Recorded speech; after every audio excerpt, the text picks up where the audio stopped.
here I'm finishing up the corners on a canvas I stretched. I want to talk to you from the very beginning about stretching and preparing canvas and talk to you about a couple of other surfaces to paint on as well.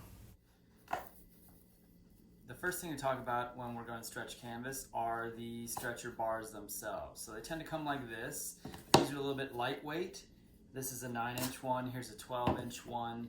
I would recommend that if you go over about 20 inches that you go to the heavy duty ones just because they're going to warp less. So the natural tendency would be to just work your way around the rectangle. It's going to be a little bit easier for you if you put 90 degrees together at a time. There we go. And maybe I'll need a hammer to tap this in.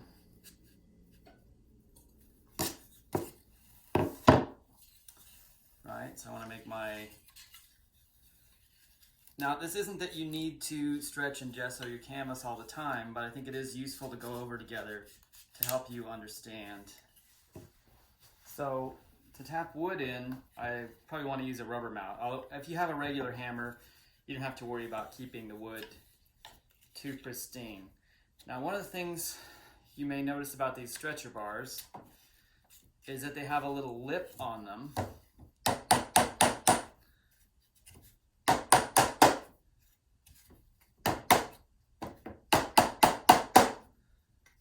Now yours may go in easier than these do, and you may not need a hammer at all. But I did. Now look, I have a bad shape here, a trapezoid. So if you want these to be 90 degrees, one of the things you can do is door jambs are usually 90 degrees. You can go up and put it in the corner of a door jamb to tap it out to make sure that it goes back to a right angle. Let me get this in a little bit better. You could also take a T-square and check those angles, but if you don't have a T-square and you're inside, a door jamb works really well. So I mentioned this has a little lip actually on both sides. If your stretcher bar only has that little raised part at the outside on one side, that will be the face of the canvas. That little lip is to keep the canvas off of the wood so that when you're gessoing it, it doesn't emboss. Like sort of like a grave rubbing where you take something and rub over and the lettering shows up. You don't want that on your canvas, you want it to be even. So that little lip is just to help keep the canvas up on off of the stretcher bars.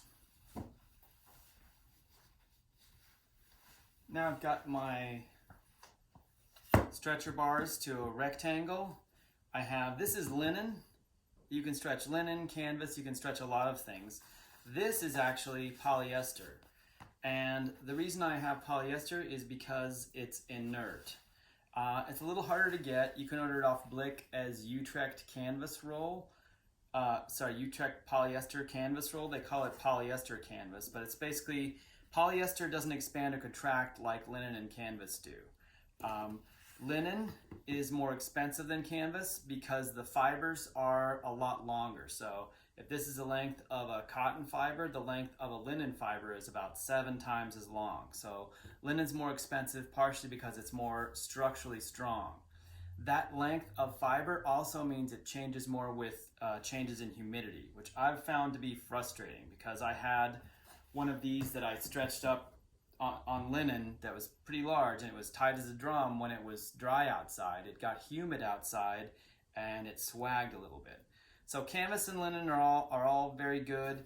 Polyester is neutral. It's very inert, so it doesn't expand or contract like linen or canvas does. So if you want to stretch your own canvas, I just want to explain my material choices to you. Canvas and linen, both good. Polyester is just going to last a little bit longer. Polyester is what they use in museums if they're going to either do restoration work on a painting and add a little bit in, or if they're relining a painting. Over a very long period of time, wood is a little bit acidic and it can burn the back of the canvas. And a long period of time, I'm talking about hundreds of years. But there are paintings that are hundreds of years old, and what they will do sometimes is they will reline them, which means they take the old stretcher bar, they take the polyester, put it on there, and then they put the painting back on so that there's polyester behind the painting instead of wood, and the painting is protected from the wood by the layer of polyester. So now to get to stretching, what you want to do, you don't want to work your way around like this. What you want to do is start in the middle of each bar and work towards the corners. So I'll do that. And you want to do that because it allows you to keep it taut. So let me just start. And say I want to keep it a little bit taut. Now I'm hand tightening it, which is, for something this size, probably going to be fine. Once I have a little anchor on each side, see it's a little bit puckered. If I want to really make sure I'm a little close, I cut down my piece of canvas. I maybe should have cut a little bit more. So when you're cutting down your canvas, linen, or polyester, if you want to be able to stretch it around to the back and give yourself more leverage, it'd be a good idea to have a little bit more than this, but this still gives me plenty for this. And if you really like to stretch your canvas, you could invest in a pair of these. These are canvas pliers. They have different kinds. These are actually a little bit large for the size canvas I'm stretching. And you see it has like a little knuckle here. That is a leverage point. So I can basically grab it and pull it a little tighter, and then staple it in.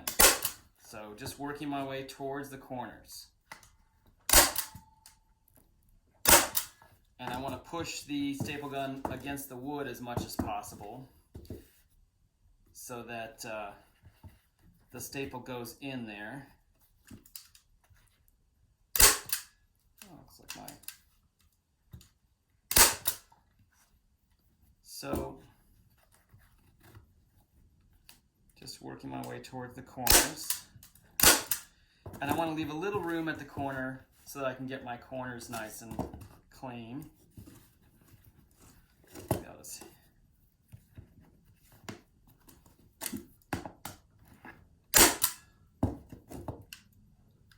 See if this staple gun makes it through this demonstration. It's already tightening it up a lot. And when you get it wet, it will give it a little bit more tightness, so that'll get some of these wrinkles out. But I have it, it's getting, it doesn't have a pitch yet, but I want it to be nice and taut.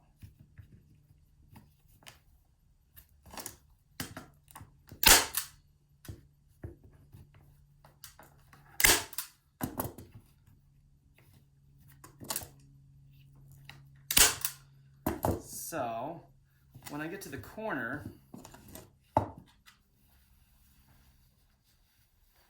the way you want to do your corners is to pull this in, right? So you hide the extra fabric kind of under there. So you pull this into the corner and then pull the other corner over, and then you can put your staple in there, like that. So one more time. I'll pull the corner, pull the extra fabric in, pull this over, and then, actually I can get a little bit tighter than this, come up to the corner. Last couple of corners, under, pull it in and over, pull it taut.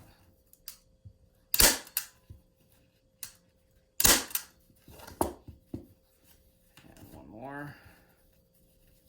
Oh, this one's... So hand tightening for something this size is pretty good. If I wanted to get a little bit tighter, now that I've tightened these other things, you can see this has I could pull this staple out and get a little bit tighter, which I actually do on larger ones. I'm not going to bother right now, but that is something I'll do if I want to get a little bit tighter. So now maybe I'll try doing this one the other way. So pull the extra fabric under and pull the corner over. Try and clean up your corner as much as possible.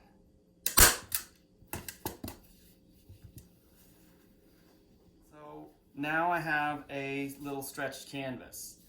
The next thing I want to do is to gesso it. So what is gesso and why do you do it? Here is a big container of acrylic gesso. So the word gesso by itself is the Italian word for chalk. And that's the difference between acrylic gesso and acrylic paint. So the chalk, what it does, it makes the surface a little bit more absorbent and a little bit more matte, and that makes it a friendlier substrate for the oil to adhere to. There's a lot of kinds of gesso. Back before acrylic, they would actually use some animal skin glue mixed with chalk. So basically it's something else mixed with chalk that's a friendly substrate for the oil paint. I mentioned other things you can paint on.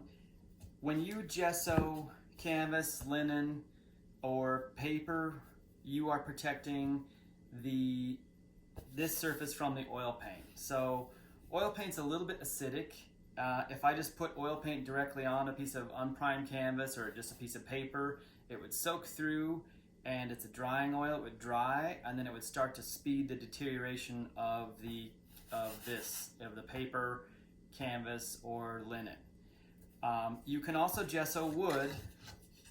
Actually, when you gesso a piece of wood, what you're doing is protecting the paint from the wood. Wood's job is to bring water through the tree, so if you put oil on it, it actually likes it. It sort of drinks it up. When you just oil paint on it, if you oil paint it on wood by itself, the wood would absorb the oil out of the paint and could make the surface brittle over time. So in the case of wood, you're protecting the paint from the wood. In the case of canvas, paper, or linen, you're protecting the canvas, paper, or linen from the oil paint. Either way you want to do it. And I think it's important to talk about this stuff early on, because if you're having trouble controlling the paint, a lot of times it's the surface you're painting on. If you just get one straight from the store, sometimes those can be a little bit slippery.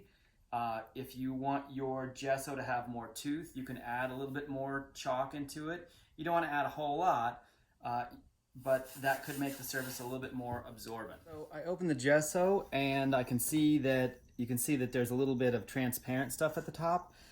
That's not really a problem. It's just the acrylic polymer. The pigment's heavier, settles more to the bottom. So just like if you were painting something with house paint, before you get started, you would want to just stir it up a little bit.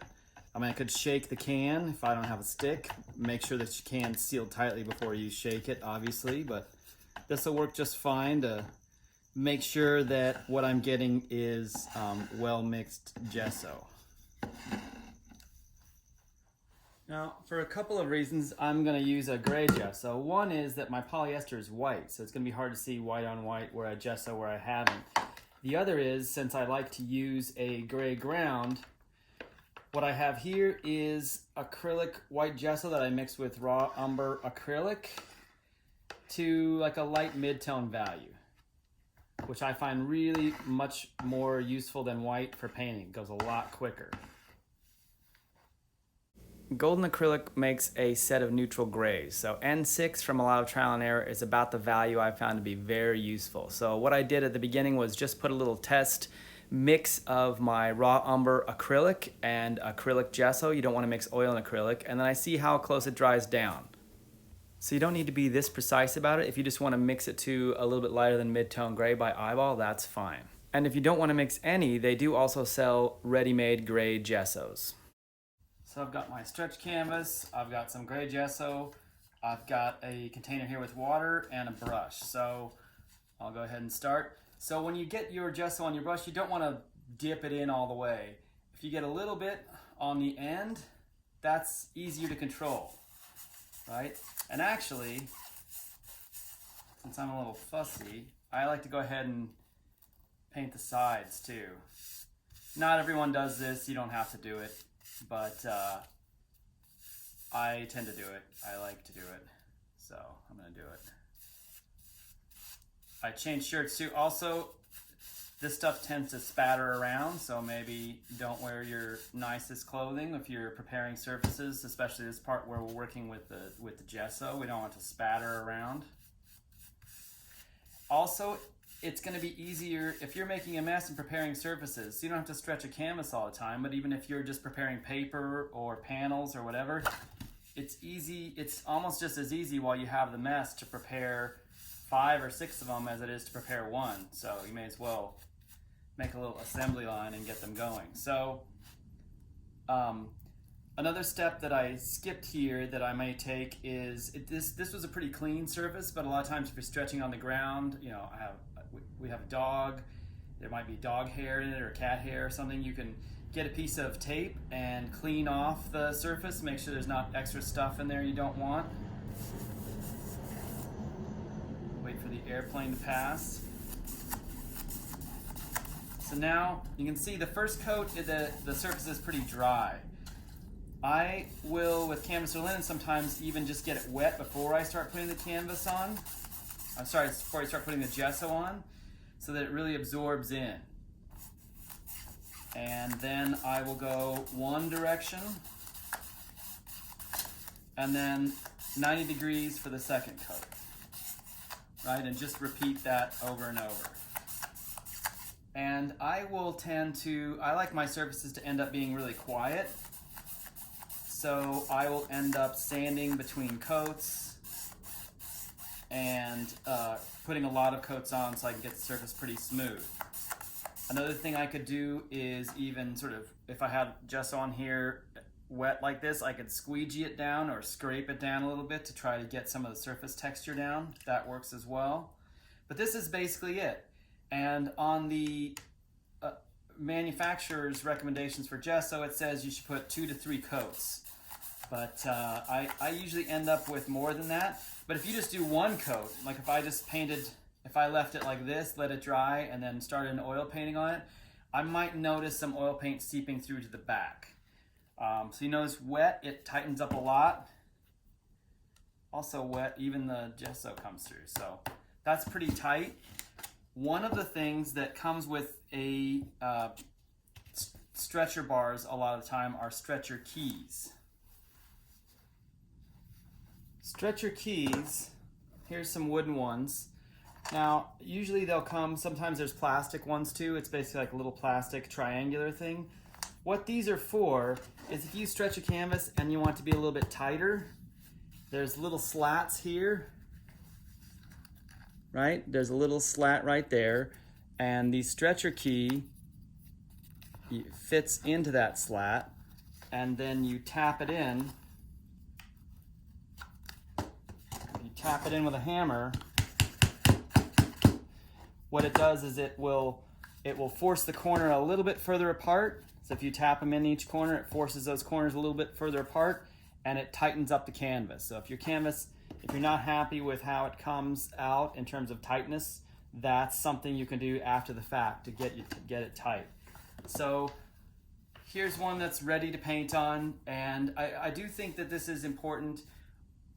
It's something that is a good place to start troubleshooting your paintings if the paint's not performing or going down like you like it, is to be familiar with preparing surfaces so that you know what you're painting on, because you want that to be consistent. Painting is difficult enough without changing all these variables all the time. So I like Golden Gesso. Liquitex is good. There's a lot of good brands of gesso. Daniel Smith makes good gesso, and I just like to know what to expect when I'm starting a painting so I don't have too many different things to sort out. So I hope this was useful for you, and this is all ready to go.